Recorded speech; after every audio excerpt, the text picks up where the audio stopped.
Shabbat Shalom.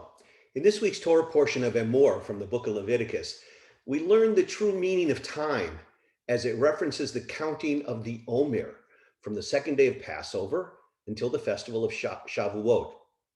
In Leviticus chapter 23, verse 15, it says, "And from the day on which you bring the sheaf of elevation offering, the day after the Sabbath, meaning the first day of Passover, you shall count off 7 weeks. They must be complete." In Hebrew, we have two synonyms for the word complete, shalem and tamim. Shalem refers to a quantitative measure that is complete. No part is missing. It represents a physical unit. Tamim, on the other hand, means inner perfection. Both Noah and Abraham in the book of Genesis are referred to as tamim. It's translated there as blameless. And in Deuteronomy, we again see the use of the word tamim as the children of Israel are exhorted to be tamim, or translated there as wholehearted with the Lord your God as they prepare to enter the promised land. The word tamim urges us to be spiritually perfect with God, not tainted by blemishes of the soul or false ideals. The Torah uses the word tamim in this case because time is not to be computed by mere days or weeks, but rather counted by the birth and growth within the womb of time of opportunities. The period between Pesach and Shavuot is indeed quantitatively 7 complete weeks, but Jewishly, it is intended to be the count of 7 complete and perfect weeks, qualitatively speaking. This is the Jewish viewpoint that time reaches its glory in the dimension of quality and runs counter to our own evaluation, where we tend to stress quantity.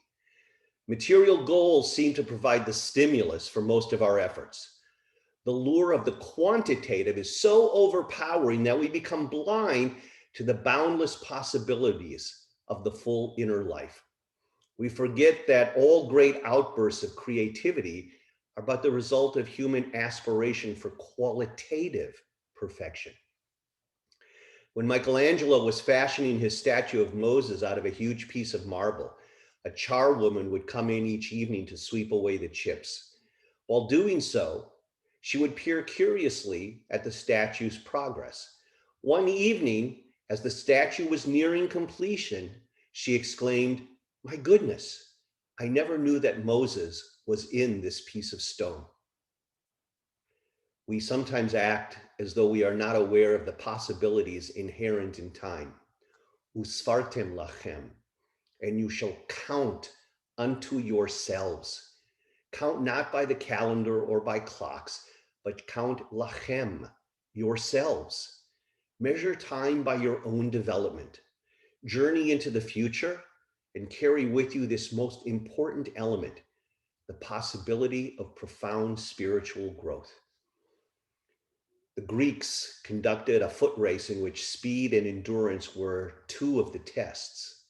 But in addition, each person was given a lighted torch to carry to the goal.